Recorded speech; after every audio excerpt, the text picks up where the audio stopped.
Alright, I select whole text with Controller Command A and delete it, and create only one paragraph, equal lorem this time. As you know, it's making random Latin text, one paragraph and 5 sentences. Alright. I selected. Make sure you're in the Home tab. In the Font section, we have some features available here, which are most useful, like font size, font type, bold, italic, color, change case, or so. I make it larger, and let's say I add underline. We have new versions, some additional underlines here, but in older versions aren't available. But if you want to set more control on that, or let's say on strike through, we don't have these options. What can we do? Of course, we could go to the font settings. Press Ctrl or Command D, or click on this icon here. Now we have more features on the Font tab and Advanced. In the Font tab, of course, we have font type or font face, font style, regular, italic, bold, or bold italic, and font size.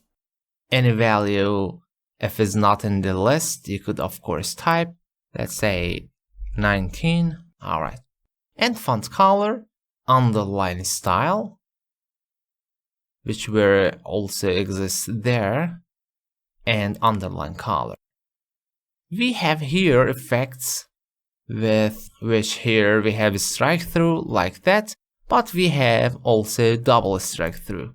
Note that we have preview here, which you could see the result before applying to your actual selected text.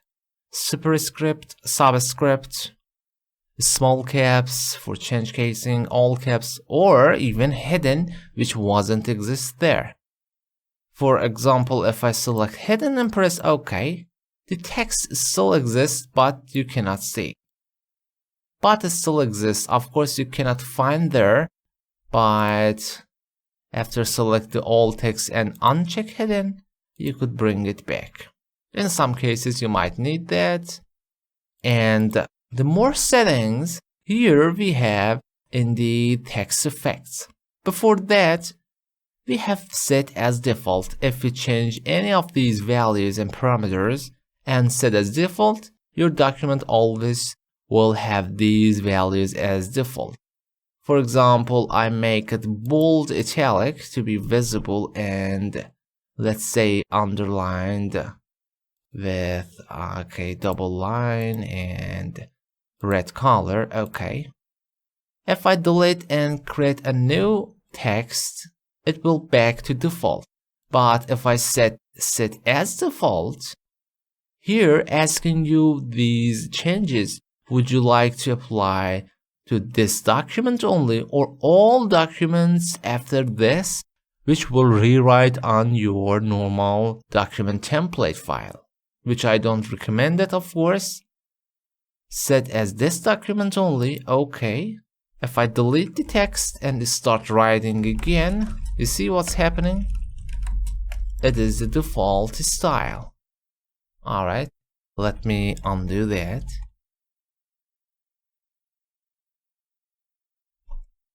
I did undo. Okay, go to font settings again. We have also text effects. If I click on that, we have additional format text effects, which you could find on design tab or some other tabs based on your type of text or elements, such as a regular one or with text effects. We have shadows, we have reflections, glow, soft edges, and 3D format, which I will introduce in the next videos. But we have Advanced tab too. In the Advanced tab, character spacing by default scale it is 100%. If I set something like 200%, you see, your text will stretch horizontally. Or you could condense it, and sometimes you don't have enough space to fit your text. You could use that, of course not too much, maybe something like 80%, 75%, of course you could type it. And the spacing, it is character spacing between, by default set on normal. Let me bring it back to 100% to see the default.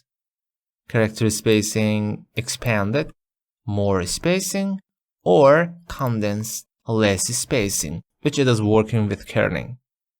Position of your text, raised, it's getting upper than regular writing line, or lowered. Let's check one by one. I select Ipsum, font settings, advanced, I will set that raised, okay. You see, it is getting higher. And for dollar, alright, text effects again, and I will set the position on lowered, okay. It is obvious. And we have more features here. By spacing, you could set the value expanded positive, or if we set negative, it is not written negative, but it is changing to condensed. You could set much more, maybe something like that, you see.